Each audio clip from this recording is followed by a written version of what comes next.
Bismillahirrahmanirrahim. Assalamualaikum warahmatullahi wabarakatuh. Innal hamdalillah nahmaduhu wa nasta'inuhu wa nastaghfiruh wa na'udzu billahi min syururi anfusina wa min sayyiati a'malina. May yahdihillahu fala mudhillalah wa may yudhlil fala hadiyalah. Para hadirin yang berbahagia, pada kesempatan kali ini izinkan saya untuk menjelaskan kiat Islam dalam mengatasi kemiskinan. Seperti yang kita ketahui bahwa kemiskinan dan kehidupan di bawah garis kemiskinan merupakan suatu yang masih banyak terjadi di sekitar kita dan sekeliling kita.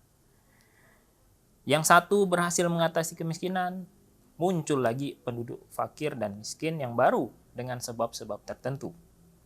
Oleh karena itu, kepedulian kita terhadap mereka yang fakir dan miskin itu digugah oleh ajaran Islam.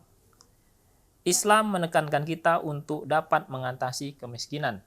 Bahkan ada banyak petunjuk dalam Al-Quran maupun hadis, sehingga para ulama terus mencurahkan kemampuan berpikir untuk menggali ajaran Islam dalam konteks mengatasi kemiskinan. Sementara itu, kaum muslimin juga terus berusaha dari tahun ke tahun dengan usaha yang maksimal untuk mengatasi kemiskinan. Dr. Yusuf Al-Qaradawi dalam bukunya Musyakilatul Fahri wa Kaifa ala Jahal Islam menyebutkan ada 6 kiat yang bisa dilakukan kaum muslimin untuk mengatasi kemiskinan. Yang pertama adalah bekerja. Yang mana bekerja ini merupakan keharusan mutlak bagi seorang muslim untuk memperoleh rezeki yang telah disiapkan dan disediakan oleh Allah Subhanahu wa taala. Jika perlu, seorang muslim itu bekerja ke berbagai penjuru dunia dan meraih rezeki yang halal. Allah Subhanahu wa taala berfirman, A'udzubillahi minasyaitonirrajim. Bismillahirrahmanirrahim. Huwallazi ja'ala lakumul arda zalulan famshu fi manakibiha wa kulu mir rizqihi wa ilaihin nusyur. Yang artinya, Dialah yang menjadikan bumi untuk kamu yang mudah dijelajahi, maka jelajahilah di segala penjurunya dan makanlah sebagian dari rezekinya, dan hanya kepadanya lah kamu kembali setelah dibangkitkan. Surat Al-Mulk ayat 15. Oleh karena itu, seorang muslim harus memiliki ilmu yang banyak dan keterampilan yang bervariasi agar dapat bekerja dan membuka lapangan pekerjaan yang bagi orang lain. Bekerja merupakan sesuatu yang sangat mulia dalam pandangan Islam. Rasulullah SAW bersabda, "Man amsakalla min amali yadihi maghfurolah." Barang siapa yang menjadi payah lelah bekerja pada sore hari karena kerja tangannya, maka terampuni dosanya. Hadis riwayat Tabrani. Jadi yang pertama adalah dengan melakukan bekerja. Yang kedua adalah dengan mencukupi keluarga yang lemah. Ya, jadi keluarga yang lemah ini pada dasarnya mereka tidak mampu bekerja, bukan karena malas bekerja atau berusaha, tetapi karena mereka adalah orang yang lemah.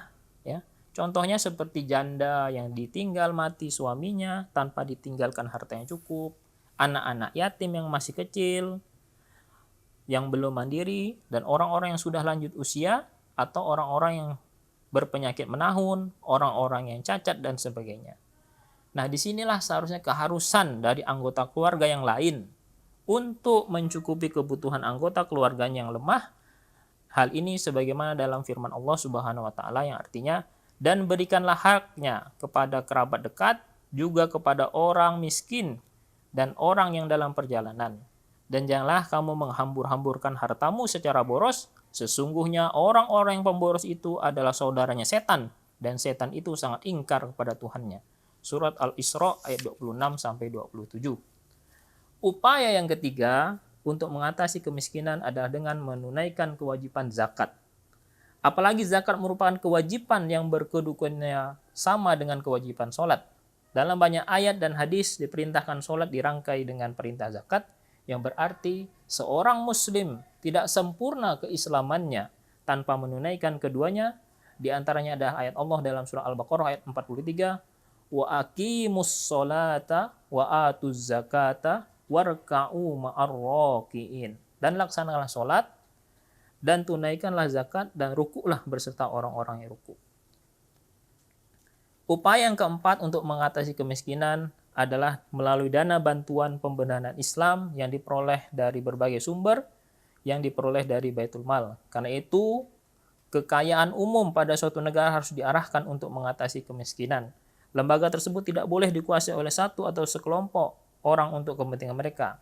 Di samping dari kekayaan atau aset negara, dana bantuan pembenahan Islam juga dapat diperoleh dari ghanimah atau pajak atau yang fa'i atau harta yang ditinggalkan musuh dan lain sebagainya.